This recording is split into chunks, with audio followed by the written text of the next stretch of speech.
So let's talk about the process of how men fall in love, okay? Because it is in a weird way, it is very similar to how women fall in love. Some people think it's different. There's some little differences, but it's almost like saying, how do you get addicted to a substance? Like how do you get addicted to a substance, right? There is no difference in gender. Now, some women get addicted to other things compared to men, but it's still a similar neurological process, right? Some people could get addicted because their body literally prefers stimulants over downers. Some people get it like literally, like it's almost like a preference. It's like you were just born with that. Some people get it. Some people have an addictive personality, right? Or some people are going through something bad in their life, right? And they happen to come across somebody. I mean, they happen to come across in a drug to lift them up. Some people are crack babies, where they come from a parent who has an addicted person, who has an addiction to a certain drug, right? And they learn that addiction through their parents, right? So it's kind of like there's different ways of falling in love, and everybody, and to me, in my opinion, the only difference between men and women is that men, you can make them fall in love through the sex a little bit more than women. Like women are more of a, they fall in love through the ears, through the promises. Men, it's completely different. You got to play with their fantasies through the visual, okay? Not just through the visual, but through looking like an innocent, motherly figure. Like that kind of stuff makes a man, and providing and being there when he's down. That type of stuff has an effect on men a little bit more than on women. But I'm getting ahead of myself. Let's find out what these things are, okay? And if you guys ever want to work with me one-on-one, to get coaching, literally with me, go to the description down below where it says get one-on-one coaching, okay? So the first one is that a projection. You remind them of somebody. Now, like, what's a projection? It's just an image that you put upon a screen, right? That overlays, that completely fills up a blank space, all right? So that blank space is the person who they're falling in love with. They're not over their exes, right?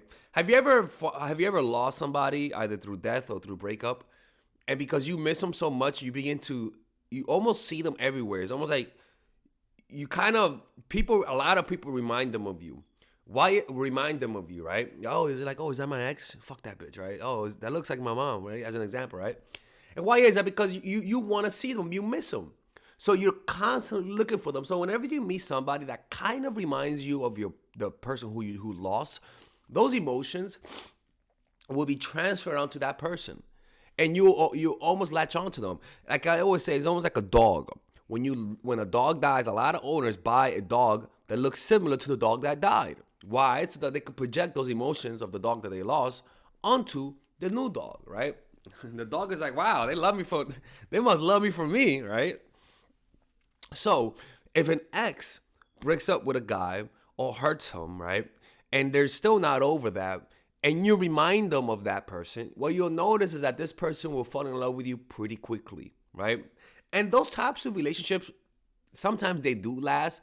Most often they don't.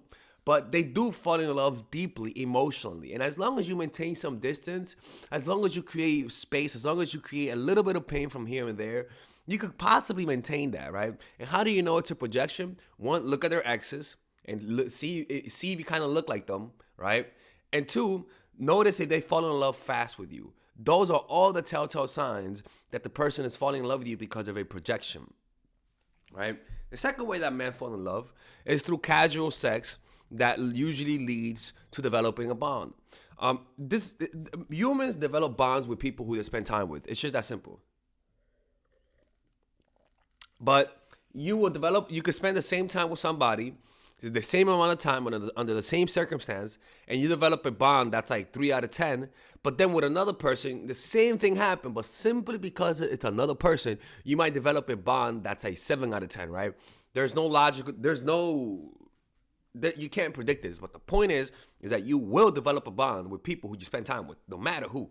This is actually what's called the Stockholm syndrome, where you develop even a bond with your kidnappers.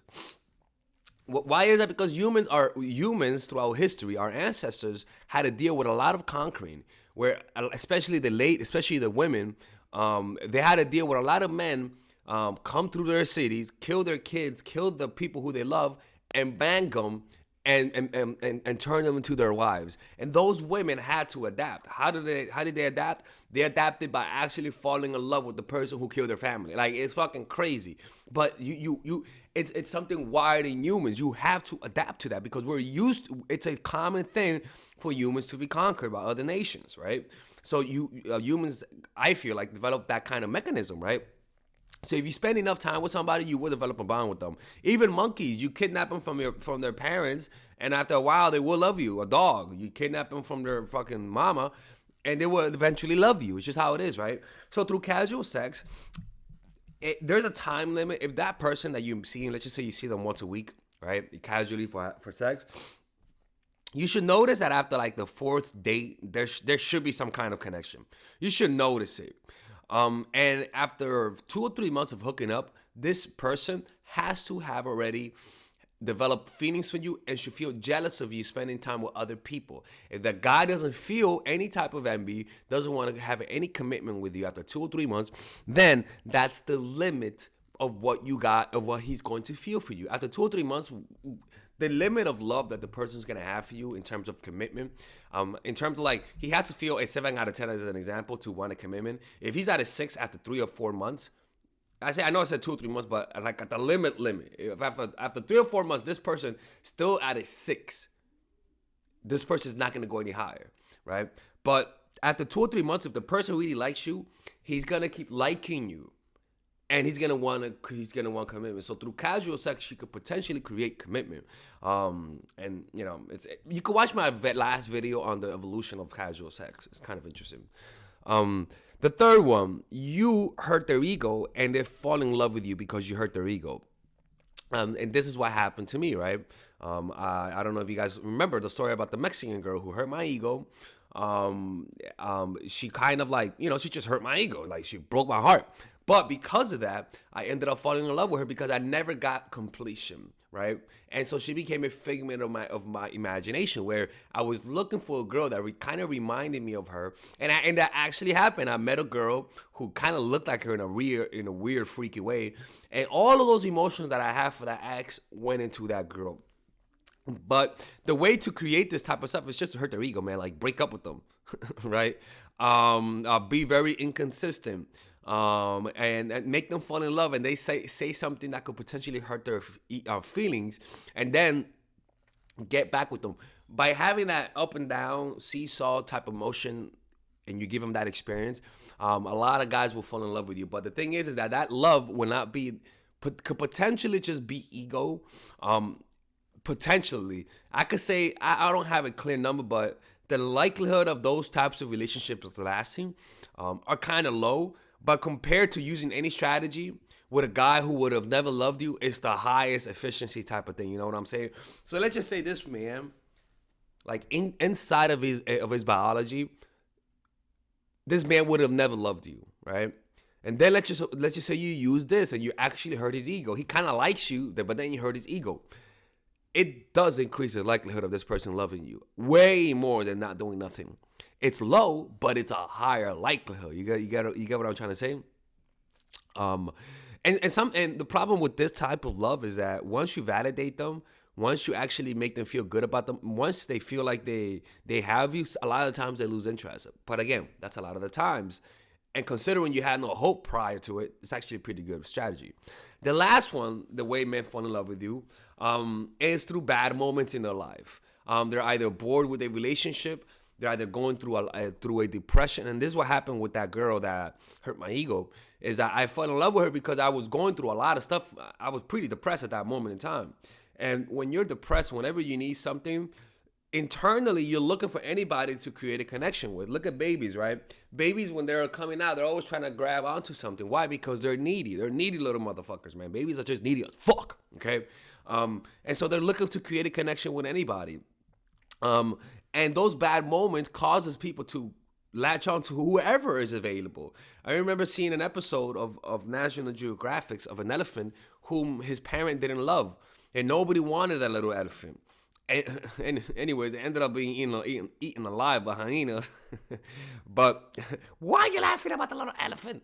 But the point is that when that little elephant was desperate for a connection because it didn't feel it. What happens is that whenever you have low moments in life, your DNA has almost like an understanding that connecting with other humans increases your likelihood of surviving, right? And so it'll give you this incredible desire to connect with people through your oxytocin. You just want to connect, and whomever is available, whomever shows you love at this moment, at this low moment, will give you that oxytocin release, and you could potentially create a bond with that person. But the thing is that this person has to have some kind of connection with you. What this strategy does is that it accelerates the process. If a man or a person will never love you, like in their DNA, and you try to connect with the person, this person will take advantage of the fact that you're helping them, but they'll never love you. And this happened with me, with a girl. Remember that Mexican girl, where one time, I had to go to the doctors, and she was there for me, right? But she helped me, but deep down, I knew I didn't love her. But she was there for me. You get what I'm trying to say? I know I sound like a fucking scumbag, right? But it's the toxic dating coach people. You guys think too highly of me. You guys be like, I cannot believe you took advantage of that girl. I'm the toxic dating coach people. Calm down. Let's lower those expectations for me a little bit, man. I'm not Mark Rosenfeld. And that's how it is, right? Like, they fall in love through bad times. So if a guy's going through something, what you want to do is find out what he's going through, and it's a lot easier to make a man fall in love who is having a difficult moment in his life than a man where everything is perfect in his life. Right now, my life, I am the happiest I've ever been. I'm not kidding with you. Like, seriously, I am the happiest I've ever been in my life. Like, it's kind of crazy, right? To even say that. I play great basketball. My basketball was getting better. I have a beautiful routine. I make YouTube videos. I go to art school. I may not be happy with my social life in terms of in school, but generally speaking, I'm happy, right? And so it's very difficult for a woman to make me needy right now, to make me unnecessarily chase, simply because I don't need your stupid ass. I'm kidding, man. I'm kidding. All right, I'm kidding. But those are the 4 ways men fall in love with you, man. If you guys have any other ways that you guys think that men fall in love, write it down in the comment down below. Like this video, comment, subscribe to this channel. It's very important that you guys subscribe, because or else I'm closing this channel. And I'll see you guys in the next video. All right, ladies and gentlemen. So I want you guys to check out my new course called Nice Girl. It's available for purchase right now. Okay. This course I specifically made for women who consider themselves nice, for women who are too forgiving, for women who let other people guilt trip them easily, for women who always give people the benefit of the doubt but always end up getting played. This course will teach you about people's actual manipulations, about the strategies that people use to extort from you, to take from you without you getting anything in return. Because nice people are in abundance in the world. And nice people, unfortunately, if they allow their nature to guide their lives, they will become bitter, because they'll end up seeing that their niceness never leads to anything. So the goal of being a nice person is to get people to like you. But sometimes it has actual backward effects. Like it actually creates what you're trying to avoid. So this course will teach nice girls how to get what they want through being more assertive, how to express themselves, how to not get played, how to identify manipulation, how to reverse manipulation. So if you're somebody who's always had that consistently in their lives, who are always people pleaser, who are always being passive aggressive, this course will teach you how to communicate all of those things that you want to communicate with people without getting played. Okay, I'll teach you how to be more assertive. I'll teach you how to identify disrespect, because when you're a nice person, you have a hard time understanding when people are being disrespectful, because you're seeing the world through insecurity. You want to be liked, and so when somebody doesn't like you, you sort of twist it around in a weird way. So I show you how to see disrespect. I show you how to stand up for yourself. I show you how to deter aggressors. I show you how to avoid sending signs of weakness, and how to send signs of strength. Right, and I even show you a meditation on how to become more assertive. Check it out. It's a course that it's not a super long course, because I made it that length for a reason. I don't want to overburden you with too much information. This is just straight to the point. If you watch this course, you will get the results. This is not a 5-hour course. Okay, this is like a 2.5 hour course. So I think it's 2 hours or something like that. And the reason why that is because it's straight to the point. Okay, so if you watch that course, do what the videos say. You will over time overcome your niceness. Okay, purchase it now. In the description down below, you'll see where it says "Purchase Nice Girl." It's only $99, and there's a 30-day money back guarantee. No questions asked. You'll get your money back. Okay, because if you don't get it back, I'm closing the channel. That's for sure. All right, so I'll see you guys inside, and I hope you guys enjoy that course.